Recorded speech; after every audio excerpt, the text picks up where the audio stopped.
آج ہم مسلمانوں کے اندر یہ توہم موجود ہے کہ ماہ سفر میں ہزاروں بلائیں اترتی. آپ نے بھی یہ بات سنی ہوئی ہوگی. اسی لیے لوگ اس مہینے میں شادی بیاہ نہیں کرتے, اسی طرح کوئی خوشی کی تقریب نہیں کرتے, اور کہتے ہیں کہ اگر سفر میں شادی ہوئی تو صفر ہو جائے گی, یعنی کامیاب نہیں ہو سکتی. اس لیے سفر کے مہینے کا انتظار کرتے ہیں کہ ختم ہو جائے اور اس کے بعد پھر ربیع الاول میں پروگرام کریں. اور اس مہینے کی خاص طور پر 13 تاریخ کو بہت منحوس سمجھا جاتا ہے. اب آپ دیکھیں کہ 13 کا عدد انگریزوں میں بھی بڑا ناپسندیدہ عدد ہے, یا بیڈ اومن لیتے ہیں اس سے. کینیڈا میں ایک جگہ پر مجھے جانے کا اتفاق ہوا تو کافی اونچی بلڈنگ تھی.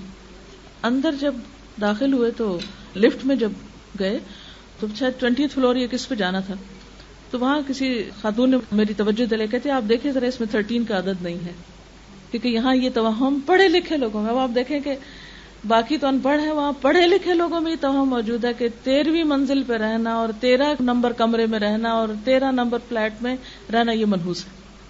حالانکہ 13 کا عدد کیا ہے, اس میں کیسے نحوست گھس گئی. لیکن خیال ہے, اس خیال نے ہمارے اوپر اتنا اثر کیا کہ ہم خوف کا شکار ہو گئے, اور پڑھے لکھے ہونے کے باوجود پوری ایک فلور جو ہے اس کا نمبر ہی اڑا دیا اور اس کو غائب کر کے اگلے پہ چلے گئے. تو بہرحال ہم مسلمانوں کے اندر بھی ایسی چیزیں موجود ہیں, اور سفر کے خاص طور پہ پہلے 13 دنوں کو 13 تیزہ کہا جاتا ہے کہ اس میں حالات بہت تیز ہوتے ہیں, اور پھر بعض اوقات گھنگنیاں ابال ابال کے کھاتے ہیں اور یہ سمجھتے ہیں کہ ان چنوں کا یا گندم کا ابال کے کھانا جو ہے وہ نحوست دور کرتا ہے. حالانکہ اس سے کیا ہوگا, مجھے سمجھ نہیں آتی. کیا سال کے باقی دنوں میں چنے چاٹ نہیں کھاتے؟ اس کو کون سی نحوست ہوتی ہے؟ اگر خاص طور پر ان دنوں میں, اور اگر کسی کا ویسے اسٹمک اپسیٹ ہو تو وہ کیسے کھائے گا, اس کی نحوست تو پہلے سے آ چکی ہے.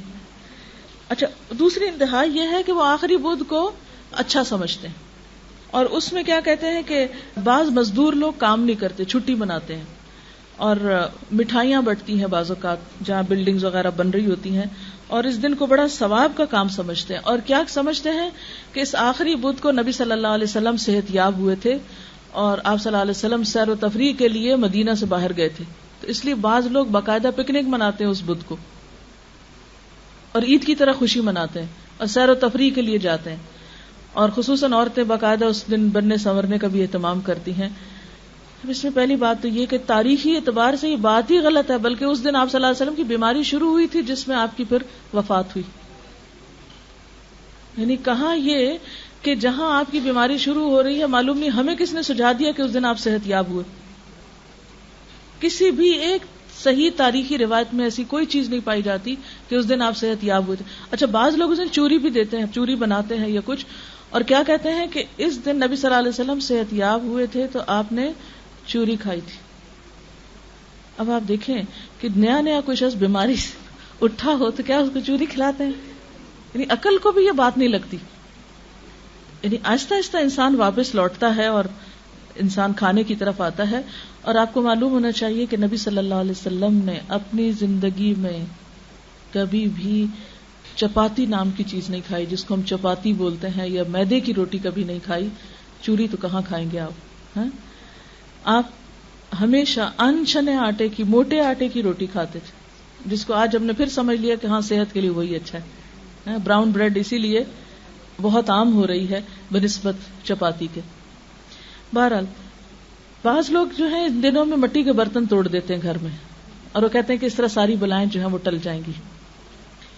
پھر اسی طرح کچھ لوگ اس مہینے میں آنے والے سال کے لیے 365 آٹے کی گولیاں بنا کے ہر گولی پہ قرآن کا کوئی خاص حصہ پڑھتے ہیں اور پھر مچھلیوں کو کھلاتے ہیں جا کے, اور یہ کہتے ہیں کہ اس سے بھی بلائیں ٹلتی ہیں.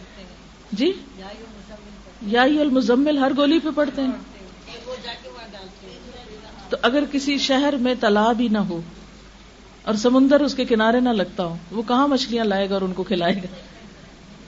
اور اگر 2-4 مچھلیاں اور ان کو 365 گولیاں ہر ایک نے لا کے ڈالی ایک تالاب میں, میرا خیال ہے تالاب آٹے سے بھر جائے گا. بھر گیا؟ لا حول ولا قوت الا باللہ. مچھلیوں کو الٹا مارنے والی دنیا بھر میں انوائرنمنٹ کے بارے میں لوگ اتنے کانشیس ہیں, اور اگر وہ یہ دیکھیں کہ مسلمان جانوروں کو اس طرح آٹا کھلا کھلا کے مار رہے ہیں اور تالاب کو آٹے سے بھر رہے ہیں, تو کیا سوچیں گے ہمارے بارے میں؟ یعنی کس قدر ناسمجھی کی باتیں ہیں نا.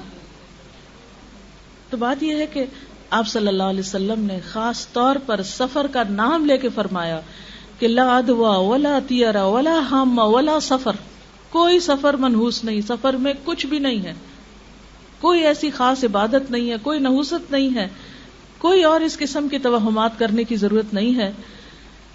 جو حدیث میں آپ کو سنا رہی ہوں یہ باقاعدہ اوتھینٹک بخاری مسلم کی حدیثیں ہیں کہ جس میں آپ صلی اللہ علیہ وسلم نے اپنے لوگوں کو توہم سے نکالا تھا، اور ہم نے پھر باتیں گڑ گڑا کے دوبارہ اپنے آپ کو اسی چکر میں ڈال دیا.